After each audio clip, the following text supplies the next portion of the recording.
ಈಗಿನ ಲೇಟೆಸ್ಟ್ ಇದು ಬಂದ ಮೇಲೆ ಈ ಅಮೆಝಾನು ಸ್ವಿಗ್ಗಿ ನಿಜಿಜಿ ಏನೇನೆಲ್ಲ ಹೇಳಿದ್ರಲ್ಲ ಇದೆಲ್ಲ ಈಗ ಬಂದ ಮೇಲೆ ಈಗ ಔಷಧಿ ತರಕಾರಿ ಎಲ್ಲ ತರಕ್ಕೆಲ್ಲ ಫೋನ್ ಮಾಡ್ತಾರೆ, ಎಲ್ಲ ತಂದು ಕೊಡ್ತಾರೆ. ಇನ್ಕ್ಲೂಡಿಂಗ್ ಒಂದು ಸಣ್ಣ ಟ್ಯಾಬ್ಲೆಟ್ಗೂ ಕೂಡ ಈಗ ಫೋನ್ ಮಾಡಿ ತಂದು ಕೊಡ್ತಾರೆ.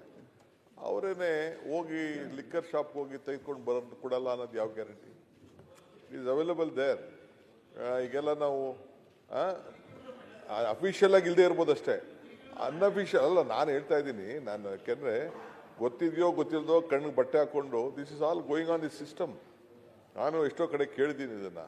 ನಾನು ಅದಕ್ಕೆ ಒಂದು ನಮ್ಮ CMಗೂ ಒಂದ್ಸತಿ ಹೇಳ್ತಿದ್ದೆ, ಈ ನಮ್ಮ ಕರಾವಳಿ ಬೆಲ್ಟಲ್ಲಿ ಕೆಲವೆಲ್ಲ ಬಾರ್ಗಳಲ್ಲಿ ಅಲ್ಲೆಲ್ಲ ನಾವು ಪರ್ಮಿಷನ್ ಕೊಡ್ತಾ ಇಲ್ಲ ಬಾರ್ಗಳಿಗೆಲ್ಲ. ಬಟ್ ಸ್ಟಿಲ್ ಅಲ್ಲೆಲ್ಲ ಇದನ್ನ ಬೀರ್ಗಳೆಲ್ಲ ಮಾರ್ತಾ ಇದ್ದಾರೆ. ಅಫಿಷಿಯಲ್ ಆಗಿ ನಾವು ಬೆಟರ್ ಕೊಟ್ಬಿಡೋದು ಬೆಟರ್ ಅನ್ನೋದು ನನ್ನೊಂದು ಇದು. ಸುಮ್ಮನೆ ಕಳ್ತಂದು ಅಲ್ಲಿ ಇದು ಬೀಚ್ಗಳಲ್ಲಿ ತಂದು ಮಾರೋದು ಬದಲು ಅಫಿಷಿಯಲ್ ಆಗಿ ಲೈಸೆನ್ಸ್ ತಗೊಳ್ಳೋದು ಒಂದು ರೀತಿ ಕೊಟ್ಬಿಡೋದು ಬೆಟರ್ ಅನ್ನೋದು ನನ್ನ ಒಂದು ಅಭಿಪ್ರಾಯ, ವೈಯಕ್ತಿಕವಾದ ಅಭಿಪ್ರಾಯ.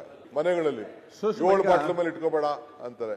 ಎಲ್ಲ ಓದೋರು ಬಂದವರೆಲ್ಲ ಒಂದೊಂದು ಬಾಟ್ಲ್ ತಂದು ಕೊಡ್ತಾ ಇರ್ತಾರೆ ನಮಗೆ. ಅದಕ್ಕೂ ಏನಾದ್ರು ಒಂದು ಹೊಸದಾಗಿ ಮನೇಲಿ ಇಟ್ಕೊಳ್ಳೋಕ್ಕೆ ಒಂದು ರೆಗ್ಯುಲೈಸೇಷನ್, ಇಲ್ಲಾಂದ್ರೆ ಯಾರು ಇನ್ಕಮ್ ಟ್ಯಾಕ್ಸ್ ಬಂದ, ಅವನು ಬಂದ, ಇವನು ಬಂದ, ಅವನಿಗೊಂದು ಕೇಸ್ ಹಾಕೋದು, ಅವನೊಂದು ಮಾಡೋದು, ಇವೆಲ್ಲ ಕೂಡ ಗೊತ್ತಿದೆಯೋ ಗೊತ್ತಿಲ್ಲದೆ ಇಲ್ಲಿಗಲ್ ಆಗಿ ನಡೀತಾ ಇದೆ. ಅದಕ್ಕೆ we should try to bring regularisation ಅನ್ನೋದು ಕೂಡ ಒಂದು ದೊಡ್ಡ ಚರ್ಚೆ ನಾವು ನೀವು ಸೇರಿ ಮಾಡಬೇಕಾಗಿದೆ.